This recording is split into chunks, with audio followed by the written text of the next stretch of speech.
Welcome to the Apple Core of Dallas. I'm Taylor Sharp, and this is our October 8th, 2022 Super Saturday meeting. We're glad to have everybody here virtually. And to start off with, we're going to do announcements. And I am going to turn that over to Shirley. Remember, you need to pass it back to me for doing the election announcements. But Shirley, you're up. Okay, welcome everybody, and we're so glad we have Taylor and all the rest of you that make our meeting at least that we can do it. So this one's at 10 o'clock. Can I now talk about the other meetings that are coming? Or should I do that later? If you'd like to, sure. Or if Because, you'd like for me to do it, either way. oh, that's a good idea. You do it because I think it has some changes here and there. Yes, so today's meeting is show and tell, so we're all going to get a chance to show the cool things that we've been working on or buying or doing related to Apple. Next month, we had talked about, Tim, we're going to go over some Ventura stuff, but in the meantime, Ray and I have talked, and I would like to have Ray talk about Topaz Labs AI plugins for Photoshop in November, if that's okay. That's fine with me. So we can defer the Ventura talk to whatever we think is appropriate. We've been talking about a Christmas or holiday party get together, possibly at Spring Creek, like we had our board meeting last week, which was really cool to get together with everyone in person again. So yeah. Well, and I'll interrupt just a tiny bit. We thought there would be no internet there, but there was. Mm-hmm. I was able to put on my college football game. And I think we also can, put our meeting on so the people who can't get there could still be looking at us. Yes, so that you brought up one possible drawback to Spring Creek. We can't meet earlier than 11. We can't do a 10 o'clock meeting at Spring Creek. So those of you who are rabid football fans might have an issue with 11 o'clock starts. But, at least in the short term, that's an option for us to get together. And maybe we can try it out for the December meeting and see how we like it. And the reason is they don't open until 11. Yeah, Yeah. but even us football people, that's okay. The game can get started and our meeting is give or take an hour and we can get to the game partway through and see how they've been doing. And then we get to see the end. That's okay.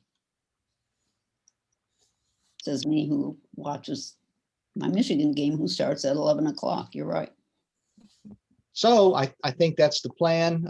If we can get a confirmation from Spring Creek that we can do that in December, then we can enjoy their food. And I doubt they're going to want us or allow us to bring anything in there. I'll double check on that. But that's okay because most of us don't really want to have to be preparing anything to bring anything in anyway. We're very happy to just go there and have whatever they have. Well, the problem is they're subject to health department rules, and if they didn't prepare the food, they're not going to take responsibility for it. So that's why a restaurant is never going to let you bring food in that you prepared. So we'll just they don't want to get in trouble with the health department. Yeah, so we'll just wait till we have the meeting. I don't know, let's just pretend next May out in a park somewhere, and then everybody can bring picnic food or something like that. And, maybe we just start hosting things at people's houses. I mean, I'm willing to host a meeting at my house. Then people can take a look at my museum. Ooh, that's what I'd want to see. Yeah. My multi-room museum. And then as when there isn't any exciting place to go, you can always come to my house. The size we are now, we fit around the dining room table. And so for 2023, we've been talking, Tim has something. I know what that is. 2023, We're looking at a travel presentation. A lot of people have been traveling. So I'm excited to hear their stories about travel. I think my wife is going to do another exercise program. She has not definitively agreed to, but that's something we talk about frequently. Oh, tell her we really, really need her. And she has given virtual classes to jazzercise in our house, so that That might be the time for us to come to your house, right? time to come to my house and have an in-person exercise class. We'll see if we can get her to do that. And visit the museum. Yes. That would be February, more or less. Yeah, I'm thinking February, just so people can, start making their New Year's resolutions again. Yes. That's her annual time to want to do that. Well, I don't think anybody objects to that. So that can be planned, and that's what we'll do. Okay, that's pretty much all I have for just program announcements right now. So anybody have anything else before we dive into the show and tell? Well, we have to do the election announcement. We ready for that? Yes, go ahead and do that, please. Okay, our annual election for our bylaws is going to be held November 12th, 2022 at 10 a.m. The election committee has prepared a slate, presented it to the board, and the board has approved this slate for election before the members. All members in good standing will get to vote. We will be doing this online in this same virtual meeting that we're in right now. Be the same way, held next month. The slate for president is a one-year term. That'll be Richard Lynch. The slate for the vice president is going to be Lawrence Jenkins for a one-year term. The board of directors, there will be 3 positions opening up. These are 2-year terms, and the 3 people on the slate for the board of directors are Dale Shera, Shirley Dunbar, and Ray Thompson. You must be present at the virtual meeting to vote, and those are the details of our election for next month. The election committee is myself, Richard Stoddard, and who is it? Bernie? Wait. Bernie, that's right. Bernie Houlihan. Sorry about that, Bernie. Anyway, yes, so if you have any questions, you can get with us, but otherwise show up next month, enjoy the meeting, and vote. We got your cards. I want to get back to how you sign online. I can never remember. Okay, we are about to talk about that. Anybody else before we start the meeting, start the demos? Okay, I'm going to kick off the show and tell with a refresher on our website / how do we get to this meeting? One way. There are many ways to do it, multiple ways to do it. I don't know about many, but I'm going to talk about one way that I use every single time, and it gets me on quickly. I'm going to share my screen here.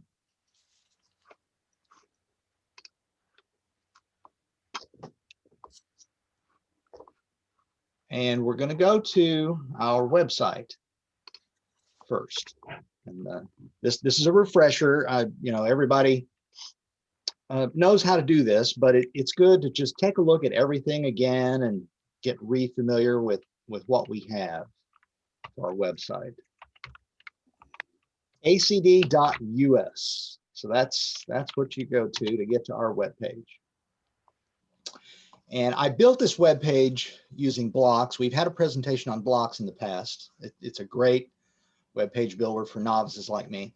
I took what Jonesy had years ago, and I incorporated elements from it into my new webpage.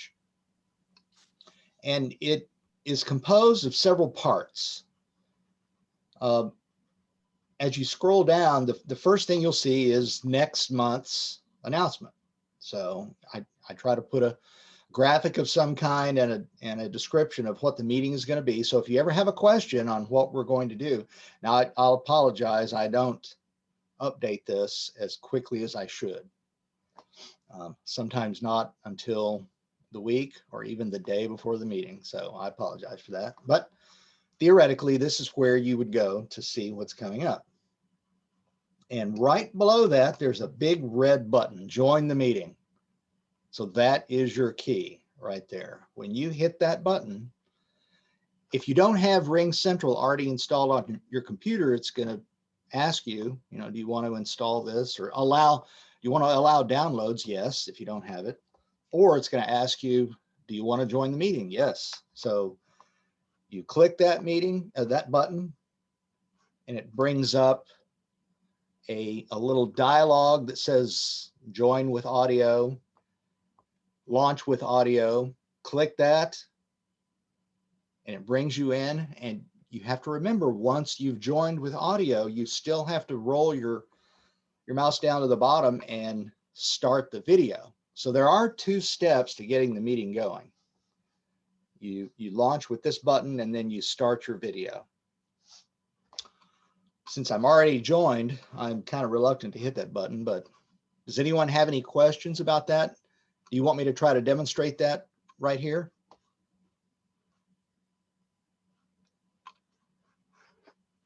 Okay. There are other ways. Go ahead, Ray. Well, I was just saying it's fine if you hit it, it'll just take you right back to where we're at. Let me see what happens here.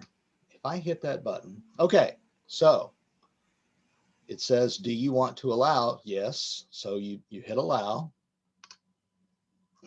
Launch the meeting. Yes.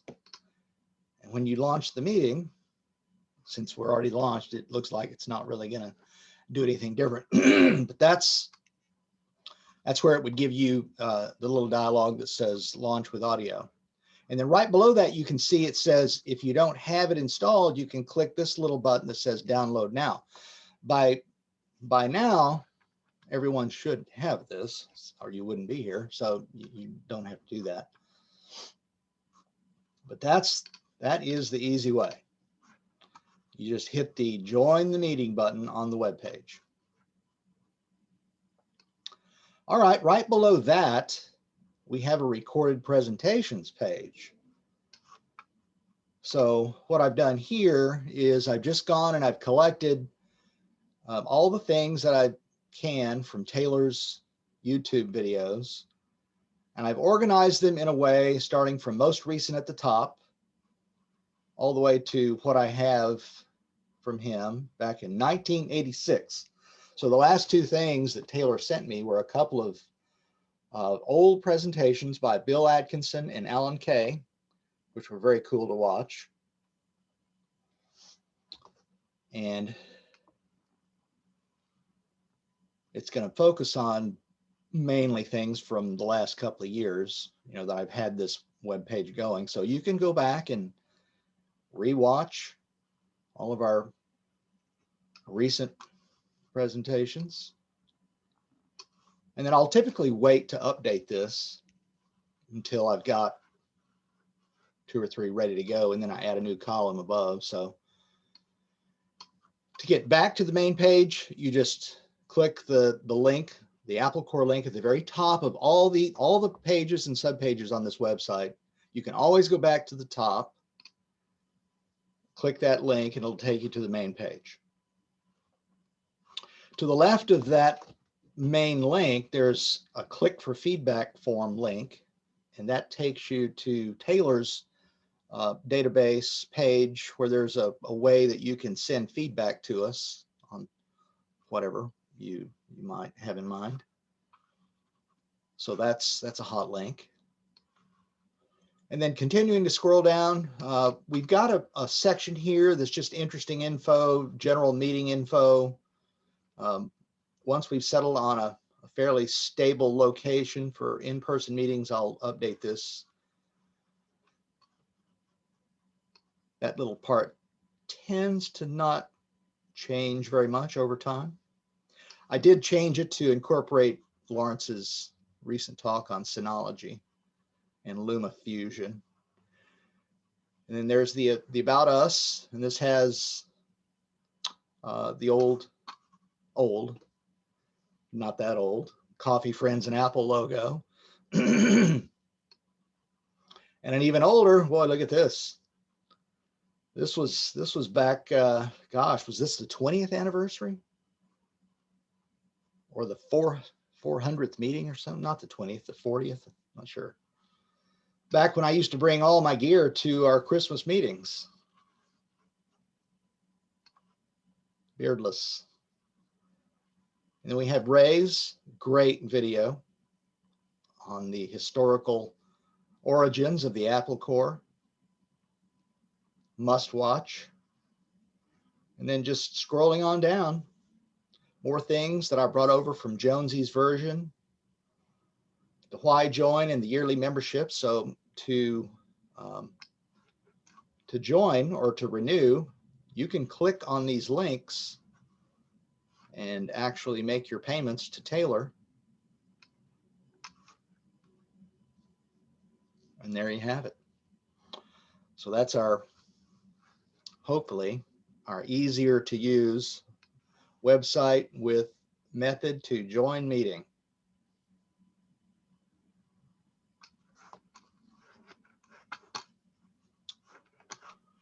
All right. I think I was muted, so very nice, thank you. You're welcome. I have another thing to show, but I'm going to wait to let other people jump in if they'd like to show things. And if you don't have anything to show, that's fine. If you just like to talk about a topic, anything that's been bothering you, anything you're looking forward to, this meeting is up for grabs. You have the floor if you'd like.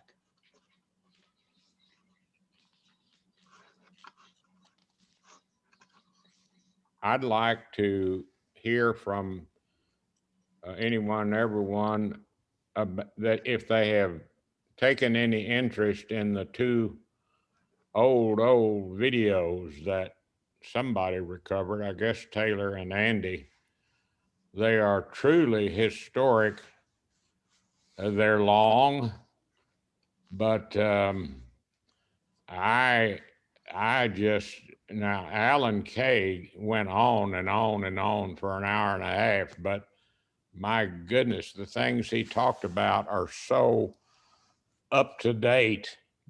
I mean, they are today's technology in a lot of ways. And he brings out things that have been forgotten that were, you know, really milestones, and some that were rabbit holes that went off to nowhere. And his discussion of using a child's mind as the way to design a operating system is historic, I think. I was there, and I so enjoyed watching it again. Although it's long, it's really very good. Thank you for getting those back. If anybody else has old material or something, you know, we're always try to, you know, if you had some video or something like that, we'd be glad to add them to the thing if you happen to have them and you're wondering, what am I going to do with this old videotape? It's hard to realize now how revolutionary HyperCard was. And HyperCard pointed to the databases of today that nobody had figured out then, at least not on a little home computer. And we had some great stuff. The stack that we presented to Bill Atkinson. Who did that? Taylor, do you remember? You know who built that stack? I don't remember. I don't either. It was very well done. And of course, we wanted to wow the guru of HyperCard. And I thought it was I thought it was just very well done. HyperCard was my very first exposure to pretty much anything Apple. I didn't own an Apple II when I was younger. My parents were not computer people. So it wasn't until I started working for McDonnell Douglas, the airplane manufacturer, back in 80. I started in 89 with them. And by the early 90s, they had a bank of little Macintoshes that were back in the corner of a room. Otherwise, you had to sit at your desk and draw with pen and paper your PowerPoint-like charts and send those to the graphics department and get those made. I mean, it was a very expensive and time-intensive process to get any presentation made for anything. And my job was designing controls for fighter aircraft, and trying to make the buttons and the symbology intuitive was hard to do when you had to sit and wait for days and days for the art department to get your concept, where you could brief management on on your thing. So I went and I looked at these little bank of Macintoshes over in the corner, and they had HyperCard. And I quickly learned that I could draw buttons and symbols very close to what they were going to look like in an F-15 and automate them and show them and say, look, here's a concept that we can consider putting in a fighter aircraft that would make it easy for the pilot and the weapons system officer to control their system. Look at this HyperCard thing doing it. It's doing it. Look. And so they go, oh, yeah, pretty cool. So that was my early 90s exposure to Apple, and that sold me. That reminds me when I got my very first little Mac, Mac Paint seemed just cutting edge, a bitmap drawing program. And I took part of my vacation and took my Mac to the office to show off mainly Mac Paint, but also fonts. We had fonts. And so all of the DOS guys came around. That's the only thing in the building was DOS. And where I could draw a little sign or a little picture and label things with different fonts, it really impressed a lot of engineers that didn't know anything about Apple. Mm-hmm. Very cool. Welcome, Jonesy. Yeah, welcome, Jones. Good morning, everybody. Hi. Well, there he is. I think I had Mac Paint on my Macintosh Classic, but it was black and white. So if I wanted color, I had to print it and get out my crayons. Yeah. Oh, yeah. Also, I was maybe 7. There was such a boon then in bitmapped art. Some of it is still just classic that was done by some great artists, and bitmap was king then for a while.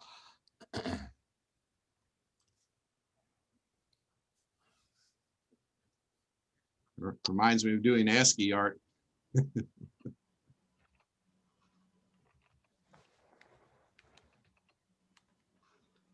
Well, Jonesy, do you have anything you'd like to share today?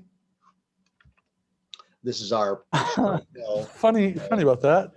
I did, but I'm actually at the Ford dealership getting my airbag replaced finally. And realized I left my resources on my other drive at home. So I might make a video later and post it on our Facebook. Very good, very good. Tim, what are you doing with that that cube. Uh-oh. He's still muted. Now let me unmute myself here momentarily. As many of you know, I'm in the process of moving to a different house. And so I've uncovered my collection and I'm in the process of relocating it. The cube does work. And when I get moved over to the new house, I'm going to add it to my museum, which is much smaller than yours, but I love romancing the past. You know, as you were talking about HyperCard, I was busily searching in my emulation to see if I had HyperCard loaded.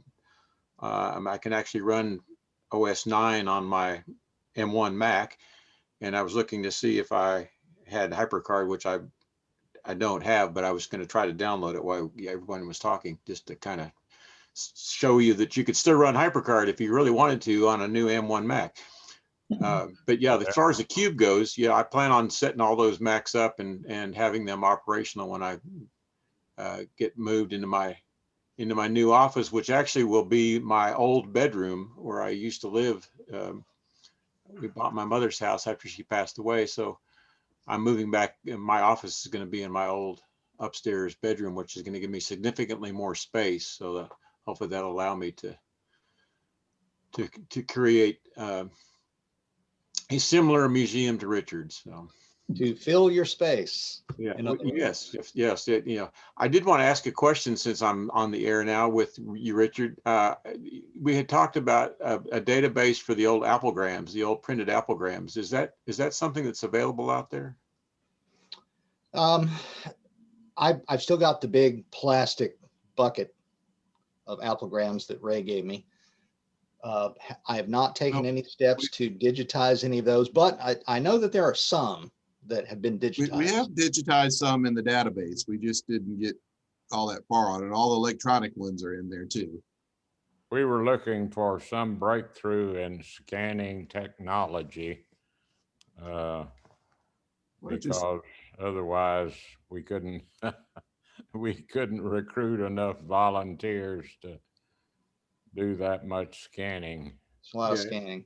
Yeah, it'd be a massive undertaking, I'm sure. But I was thinking about, you were talking about historic things. I was actually, many of you remember that when Bill Gates came and visited the North Texas Computer Council at Infomart and came to the Apple Corps meeting over there at the Infomart.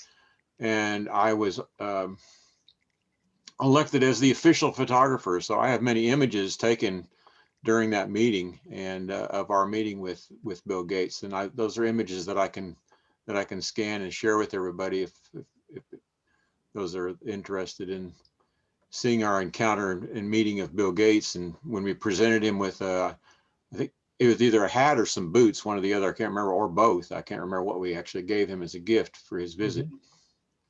That would be fun. You know, that is another neglected opportunity that as historian I have failed, and that is to collect old photos of our ACD activities. Until the iPhone came along, we didn't have much. I don't have very many, but I would certainly like to have any photos that you have of our activities over the past 100 years. I have many. Any that you have of our activities, I would like to collect them and do something with them. There's many things we could do with them today, but currently I just have such very few of my own that it's a non-starter, but send them to me. I'd love to have them. One image that comes to mind was back when Andy Reese was president and the Mac 2 CI came out, and we went to the Ennis drag strip, and Andy at that point in time had a Corvette, and we had set up some, we were comparing the speed of the Mac 2 CI to a Corvette, and we had set the at the Corvette and the Mac 2 CI at the starting line, and we make it look like it was raked up, fixing to take off, and there's a picture of me hanging out the roof of Andy's Corvette, waving an Apple T-shirt, I think, or something. That would be great. Yeah, and Jonesy has a lot of pictures, I hope.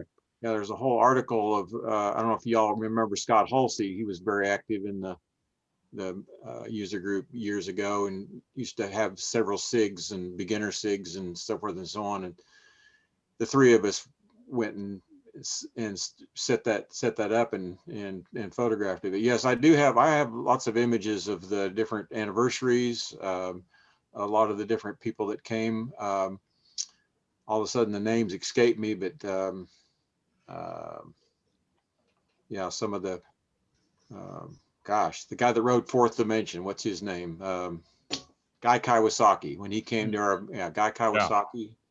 But anyhow, yeah, I can certainly dig those out. I have a pretty good idea where they are. And once I get moved, I'll have adequate space to have my scanner set up on a regular basis and be able to digitize those images without problem. That would be great. And I will, I will volunteer to get everything I can collect into Lightroom and see if we can get something that everybody can enjoy. Yeah, the Apple Corps has a very interesting past, and I think preserving it obviously is a treasure for anybody that's an Apple enthusiastic. Very good. That would be awesome. I know I've got some images. Is there a way to do a group photo collection in photos, if I'm not mistaken? What, Jandy? If I'm not mistaken, I thought there's a way to do like a shared group photo library in photos.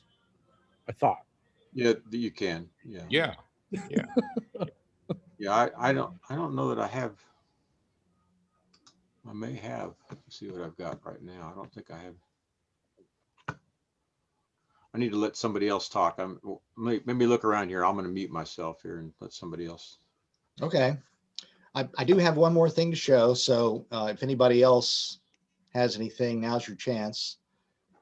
Otherwise, I'll delve into my last demo of the day. All right. We've discussed these before, but I bought a new gimbal. I came into possession of an iPhone 13 Pro Max. My neighbor gave it to me for free. The phone part is disabled, so it's no longer a phone, but it is an awesome camera, and the camera part still works. So I did some research trying to find a gimbal that would work with this phone, which was actually a hard thing to do because this is a very heavy phone, iPhone 13 Pro Max, and I'm sure the 14 Pro Max is even heavier. There was only one I could find that would work with this phone. Everything else, the gimbal motors and the gears and whatnot, were not able to handle the weight of this phone. This is a Zhillion Smooth 5. And normally this is I think it's a retail $200. You can find it at Best Buy and Walmart and whatnot for $169, $159.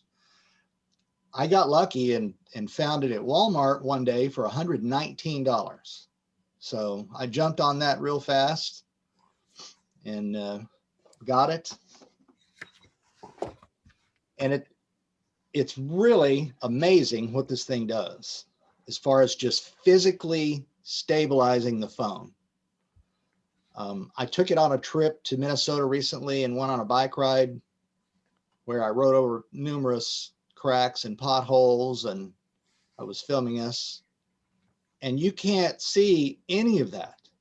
I mean, I was hitting these potholes hard, boom, on the bike. wham, wham, wham, nothing. Totally stable.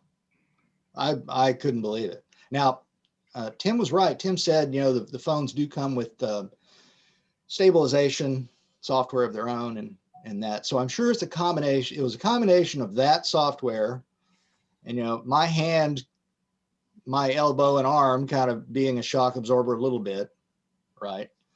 But then this gimbal too. So those things combined made it look like a Did movie. you try mounting it on the bike?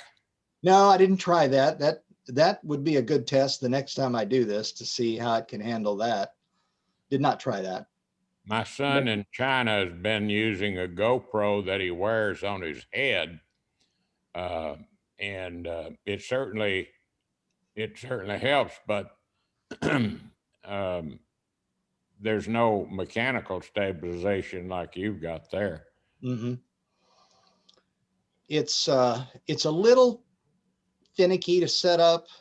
It's locked. The motors are locked in 3 places, so you have to unlock them in a certain way, and then it's got this adjusting device here that lets you slide this part of the arm until, with power off, it lays horizontal and parallel with the earth.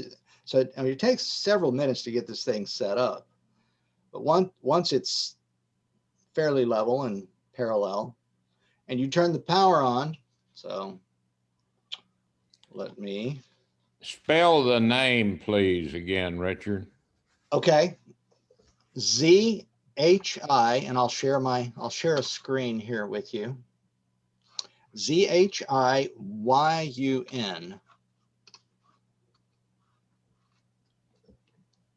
And I went to find out how to pronounce it, and the person online said this cannot be pronounced in English, but the closest is Zhiyun. Okay, Zhiyun.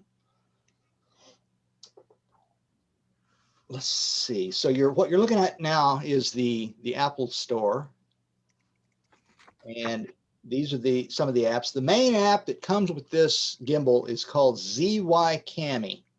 ZY Cami. It is worthless. So this is the big drawback to this gimbal. Even though it's the only one that can physically handle this phone, the app is not usable at all, because what it does after you turn it on and you're filming, and yes, the buttons sync up and you can use the buttons on the iPhone from the gimbal. That part works. But as you start recording and then you're playing back, it starts unsyncing the video and the audio, and it gets worse and worse and worse. And I looked online and there's not a solution. I mean, this is a known defect to this app. The video and the audio just unsync. So it's worthless. So I don't use that app at all. The only thing I use this thing for is the pure mechanical gimbal. Let me see if I can get the website itself. I don't want to show that. Give me one moment here. No. Stop.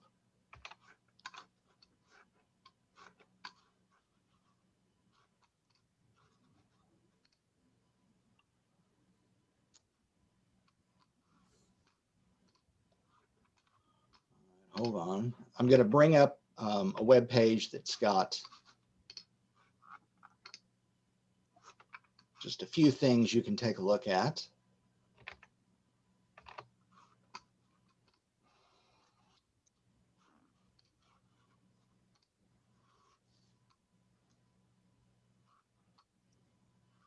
So they do go to quite a bit of length to hype their app that is worthless to you.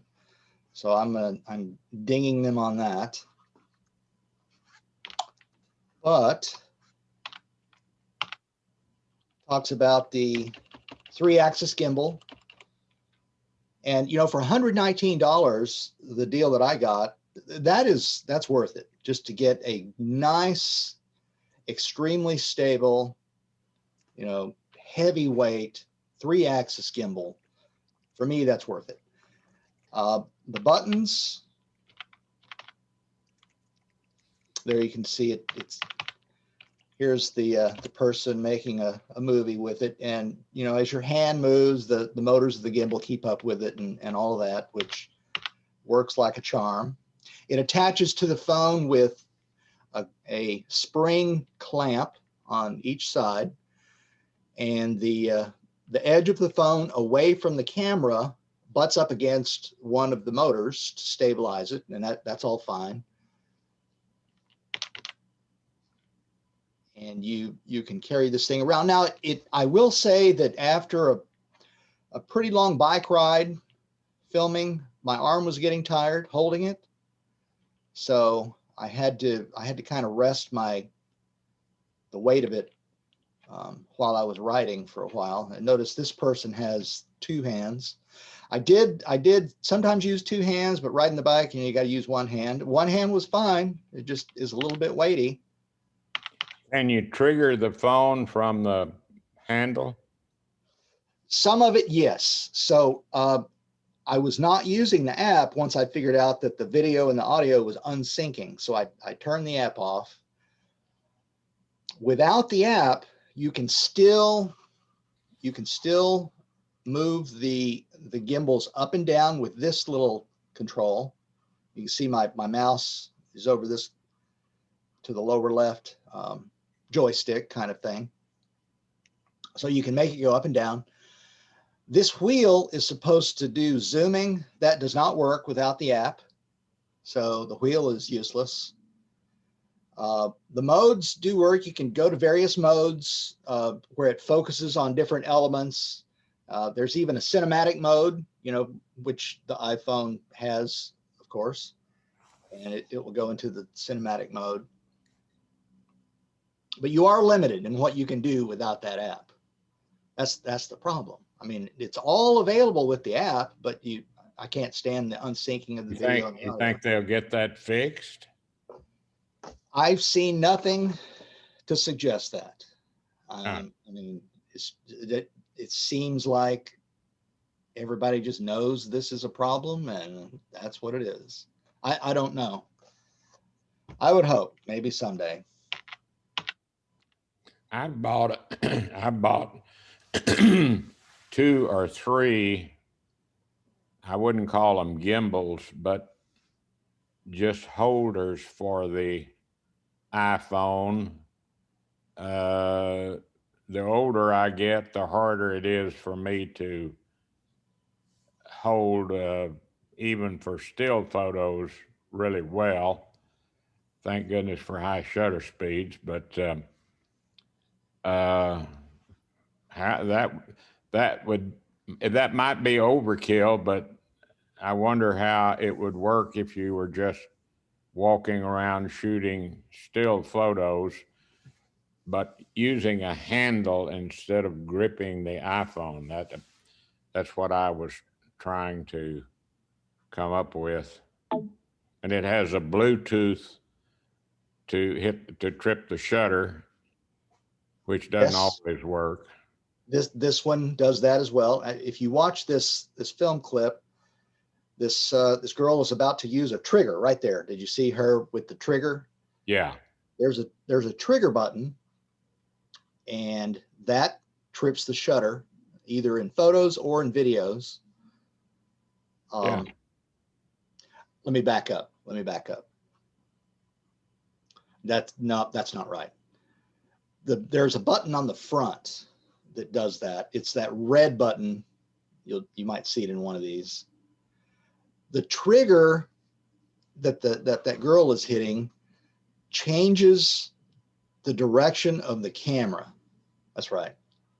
It doesn't really show it there, but as I was riding the bike, I could triple click that trigger and it would turn the whole phone around and look backwards at the bikers behind me, the bike riders behind me. Wow. So that part worked without the app. I could still double and triple click that trigger and make the phone do things. And then the red button on the front is what trips the shutter for either photos or videos. Yes. Very So, good. I mean, there are some things, and it's Bluetooth enabled. So, you know, it is talking to the gimbal a little bit without the app. So, you know, for the price I paid, it is well worth it. How much does it weigh? Let's see if I can find that. Like I said, it was heavy after a while. Let's see if I can get it to go into specs here.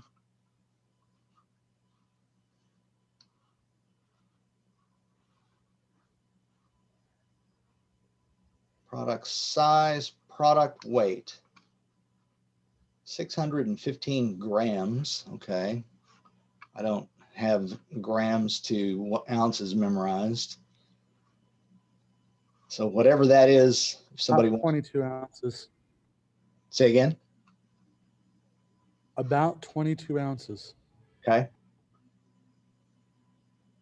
So 1.5 pounds, I guess. Oh, that's not bad. I thought it was, But you got to add to that the weight of the phone. And the phone and the gimbal together can weigh on your arm after a while. But, you know, if you're just picking it up to take a few photos, or you want to have a short session, you know, you're not going to be holding it for hours, it's fine.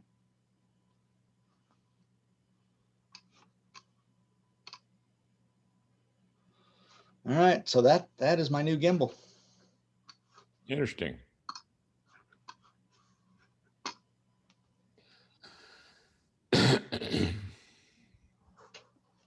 Anybody else? Sure. This is just a quickie here. I got, let's see if I can get my thing. Let's see. Okay. You guys see this right here? Mm-hmm. Let's see. Guess I need to pin me to. Okay. You see it now? Yes. Okay, this is just a USB hub. I've been using the ones where you had USB that has a USB cable off and it sits off on the side. And I finally got this one so that you can just mount it to the side of the computer like this. Oh, yeah. And it's actually pretty convenient that you don't have the bulk of something that hangs way over on the side anymore. And it kind of sits well because it has the two USB-Cs to kind of stabilize itself in the computer.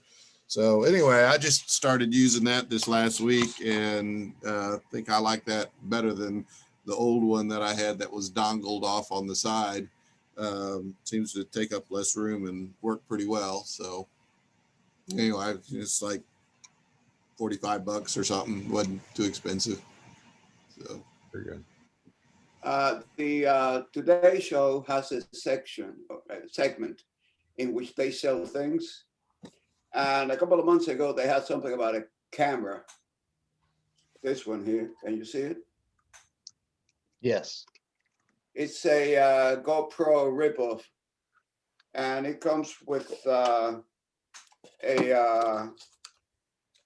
Bluetooth band here, so you can take the picture. Oh, here it is. So you can take pictures remote, and it has a whole lot of accessories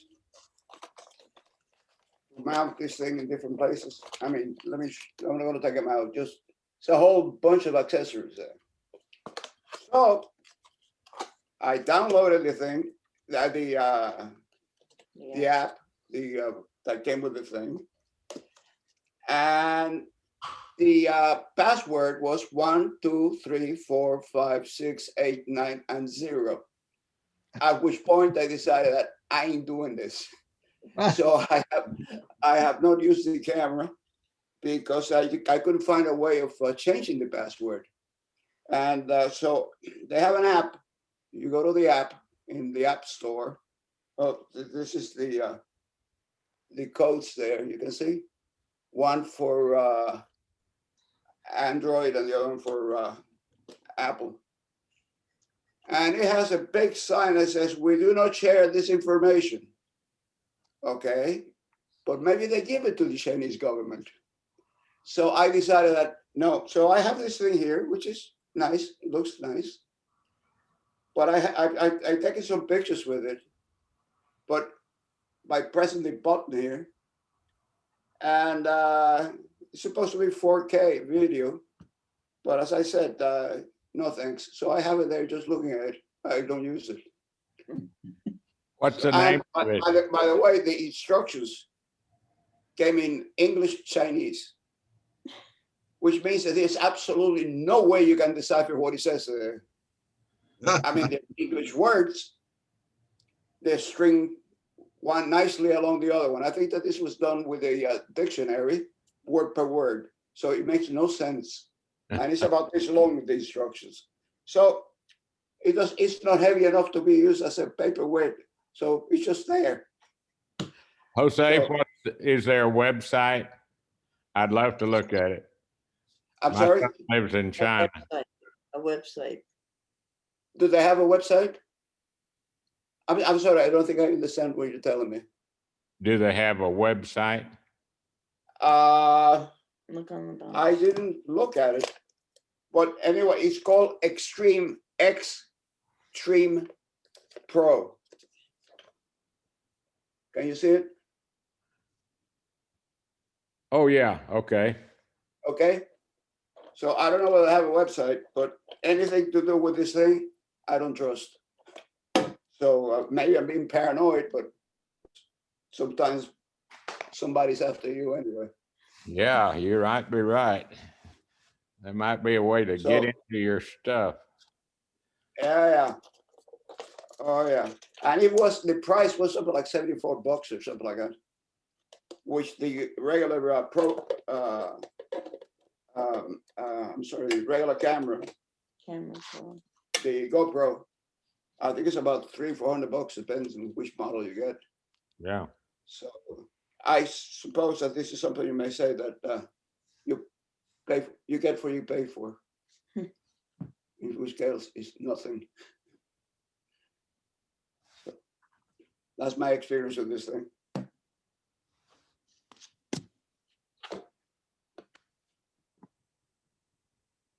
So I kind of wonder which Chinese language it is.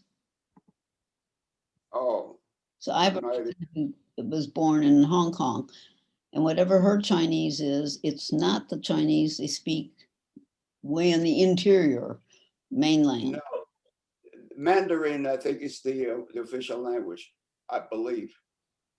But then you have Cantonese and you have some other versions. I presume that Yeah, this I must be. forgot the words. You're right. So she speaks, Yeah. I think, Cantonese, not Yeah. Mandarin, which she does a little because I guess they learned it in school. But you know, once you get grown up, you don't remember everything you learned in 9th grade.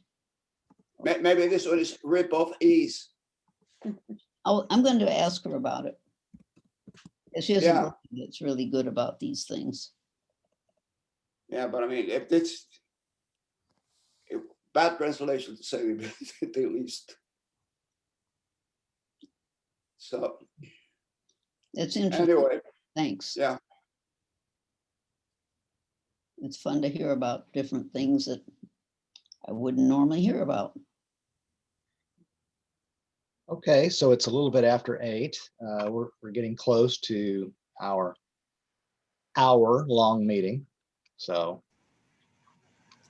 Yes, we are. So Almost hook 'em horns time.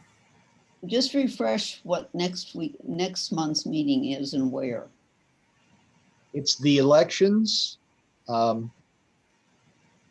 And Ray is going to talk to us a little bit about Topaz Labs AI plugins. We will have the election and the meeting first, like we always do, and then we'll do that. And it's online again, right? I don't think we planned Yes. anything else. And at 10 o'clock or 11 o'clock? 10 o'clock. At 10 o'clock, okay.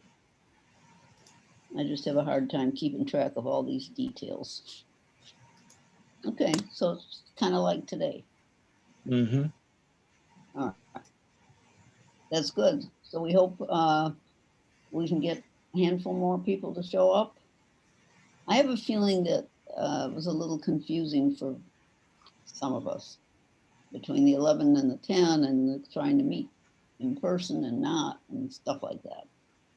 So we'll send out the messages again and hope people get the message as well. Okay. Thank you all. Always good to hear from everybody. Nice to see you back, Jones. Or Jonesy, really, John. Bye, everybody. Bye-bye. Sure enjoy. Bye. Take care. Seeing all of you.